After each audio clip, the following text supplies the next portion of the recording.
All right, quickly before we start, only 6% of you guys are subscribed, which is quite a bit. 94% not subscribed is quite a lot. So if you guys could remember to subscribe, it would help me a ton. You can always unsubscribe if you don't like it, but subscribing does really help me. But yeah, that's basically gonna be it. Let's get into the video. Alright guys, we're back. In this video, I'm gonna be talking about one of my personal favorite M4A1 builds.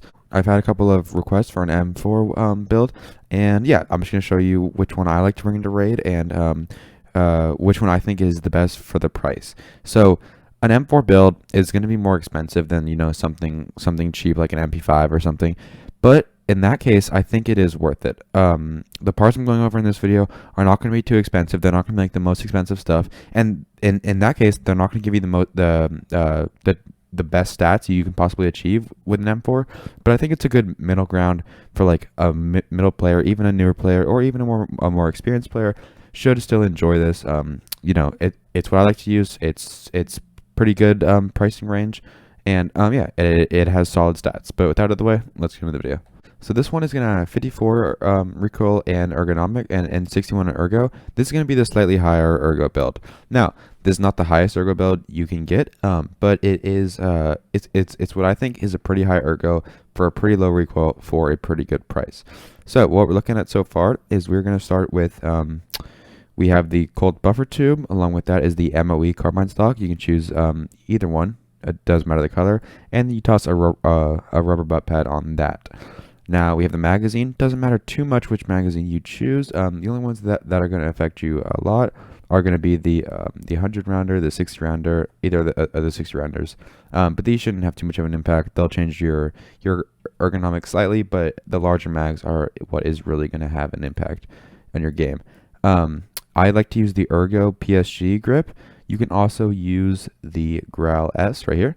It is going to be the exact same. Whichever one you can get your hands on will do fine. I like to use the Ergo PSG because I think it looks a little bit cooler. But whichever one you can get for cheaper, or whichever one's obtainable at all. Next, we can have the lightweight upper 5.56 45. This will affect it slightly, but I think this is going to be the best option for this build. And then now we have the main you know, actually we'll start with here. I tossed a Daniel defense on here just because you can get it for pretty cheap.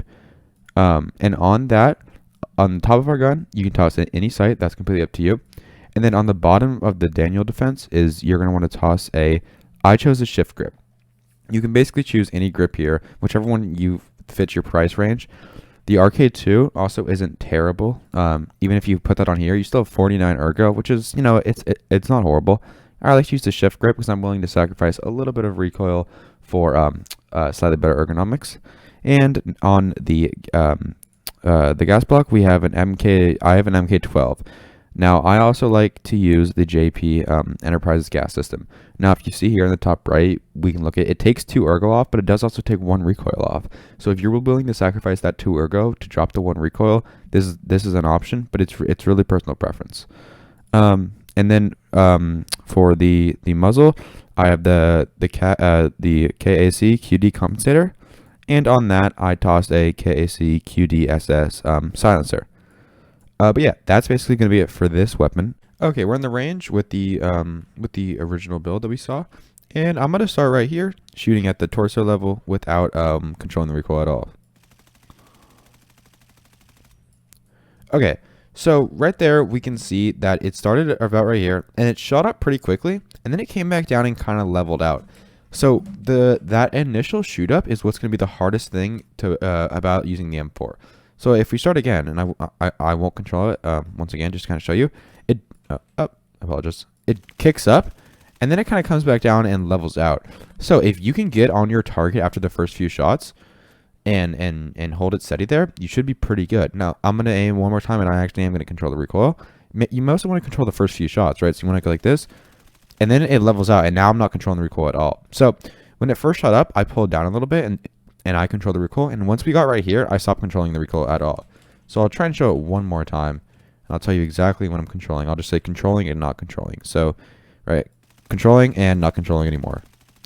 So after, right when it kicks up, you want to bring it down to wherever you want to shoot, whether that's the head, torso, whatever. And then once it hits on gets on the correct y-axis of your target, then you can just focus on the horizontal recoil. So you start here. Oh, you start here, and you pull down, and then you just let it ride right there. But as you can see, it's going to the left a little bit. So that's when you kind of got to focus on the y-axis of your aiming, and you got to kind of steady it depending on where the target. And it's not going to be a stationary target like this. Obviously, it's going to be moving around, right? So that's something you got to keep in mind. But overall, this gun has solid ergo, right? And doesn't have high recoil, in my opinion. Now, for some of you, that may be high, but honestly, I think that's good. Being able to practice with all this and just knowing when to, knowing how to control recoil better is often like a good thing to have. And I think this gun gives you that advantage, because it doesn't have crazy recoil, but it's also, it has manageable recoil.